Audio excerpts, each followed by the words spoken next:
इस सिलसिले में मैं अब आपको रिक्रूटमेंट पे लेकर आती हूँ। टेक्नोलॉजी मैंने मेंशन कर दी थी कि बहुत नुकसान हुआ। तो जब जो वुंडेड भी हो गए हैं, मान लीजिए इतनी बुरी तरह से उसको गोली या किसी किस्म की इंजरी होगी, श्रैपनल की इंजरी, यानी कि कोई छर्रा आके लग गया, गोली लगी तो लकड़ में लगी और लकड़ी का टुकड़ा आकर किसी के लग गया। जो तो ठीक हो सकता था इलाज के बाद, वो भी लड़ाई के लिए आ जाता था। इतनी जरूरत थी लोगों की, सिपाहियों की लड़ने के लिए। तो हिंदुस्तान में रिक्रूटमेंट शुरू कर दी गई कि भर्ती करो। तो हम्म। जो लोग अभी भी देखिए फौज में भर्ती होने का एक सिलसिला है। गांवों में आप देखिए, उनको होता है कि हमारा कम से कम एक फैमिली मेंबर जो है वो फौज में भर्ती हो जाए। तो मुझे याद है कि कई साल पहले टेलीविजन पे मैंने, जैसे न्यूज़ आइटम आता है, तो एक बुजुर्ग साहब राजस्थान में थे। तो वो बोल रहे थे, कहते हम्म। कि हमारे तो यहाँ है ही कि हर घर में से एटलीस्ट एक एक बच्चा जो है, एक वो जवान जरूर जाएगा फौज में, कि चाहे उसको कुछ हो सकता ना हो, लेकिन अगर कुछ हो भी जाता है तो पीछे उसकी फैमिली पेंशन पर जिंदा रह सकती है, अपना सस्टेन करते हुए। कह लीजिए उनकी उनकी रोजी रोटी चल जाएगी। तो ये जो हम्म। ट्रेडिशन है फौज में भर्ती होने की, इसकी भी जड़ें बड़ी लंबी हैं, गहरी हैं, रादर जड़ें हम्म। गहरी हैं। क्योंकि उसके कई कारण हैं। तो ऐसे कारण तो आजकल भी एग्जिस्ट, ये मैं आजकल की बात कर रही हूँ। मैंने छोटे होते हुए भी देखा है कि कैसे हम्म। गांव गांव से लोग आते थे, जो हमारे वाले साहब का गांव था। जब उनको मालूम था कि हम कहीं नजदीक में पोस्टेड हैं, मेरे फादर साहब पंजाब में, तो वो गांव से वहां तक आते थे लोग अपने लड़कों को लेकर कि जी भर्ती करा दो। हम तो छोटे छोटे हम्म। थे, तो हमको तो समझ ही नहीं आता था कि भर्ती। वो फिर ना हमारे घर में रहते थे कई दिन, और कोई रिजेक्ट हो जाता था, कोई भर्ती हो जाता था। आई एम अस्यूमिंग कि उन दिनों कोई गड़बड़ नहीं चलती थी कि कोई अच्छा। रिश्वत वगैरह कितना लेते हैं, कई बार ये सुनने में आता है या खबरों में आता है। तो हम्म। रिगार्डलेस आप ये देखिए कि अगर हम अब भी इतनी इन्वेस्टमेंट रखते हैं फौज में कि हमारा कोई बच्चा जाए ताकि उधर घर में भी खर्चा पानी चलता जाए, तो इस हम्म। वक्त भी इतना ज्यादा फर्क नहीं होगा। सिर्फ इतना है, आप ये देखिए कि गांवों में जाके जब रिक्रूटमेंट शुरू हुई, तो गांवों में से ऑलरेडी लोग थे जो फौज में थे। क्योंकि देखिए आप, जब जब अंग्रेजों ने हमारे मुल्क मुल्क मतलब धीरे धीरे छोटी, ये थोड़ा कि एक बार ही आया और हड़प लिया सब कुछ, नहीं। छोटी छोटी रियासतें थी, कोई बड़ी रियासत थी, उनको हराया। फिर 1857 के बाद कितना बड़ा एरिया आ गया, ट्रीटीज हुई, रियासतें थी। ये जो हमारा present day Haryana, Punjab, undivided Punjab जो था पहले पूरा, जो कि अब part of it is in Pakistan also, यहाँ पे रियासतें भी थी। तो रियासतों के भी अपने अपने रसाले, उनकी अपनी फौजें भी होती थी, वो जो हम्म। अंग्रेजों की भी हेल्प करते थे। और बाकी अंग्रेज सरकार की भी थी after Anglo Sikh Wars and so on, जब पंजाब उन्होंने पंजाब पर कब्जा कर लिया। तो गांवों में से ऑलरेडी काफी लोग रेजिस्टेंस के बाद अंग्रेजों की फौज में शामिल हो गए हुए थे। कोई ना कोई घर में कोई था, कोई फिर भी रेजिस्ट करते थे, कई अंग्रेजों को गालियां निकालते थे, जो कि बिल्कुल सही बात है।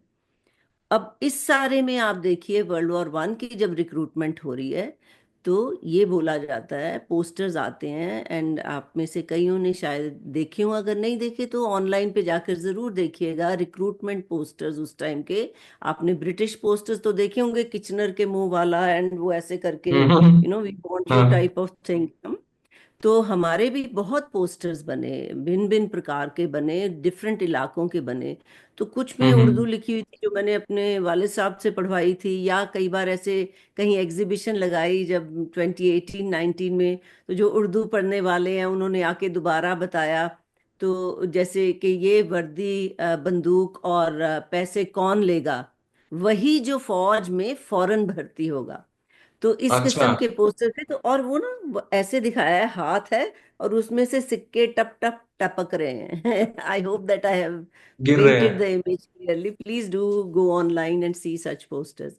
तो अब ऐसे पोस्टर्स हैं, फिर मुनादिए हैं, मेले होते थे, बकायदा रिक्रूटमेंट की तस्वीरें हैं कि जैसे हमारे नहीं भीड़ लग जाती है, ऐसे अगर बाई चांस तुम ऐसे करके खड़े हो, हमारे तो 25-30 लोग वैसे ही खड़े हो जाते हैं। तो ये उस तो उसी किस्म से जब हम्म रिक्रूटमेंट का पूरा भीड़ लग जाती थी कई इलाकों में, तो जाकर तस्वीरें हैं, गढ़वाल की भी तस्वीरें हैं, जहाँ पर पहाड़ी इलाके में जाकर रिक्रूटमेंट होती थी।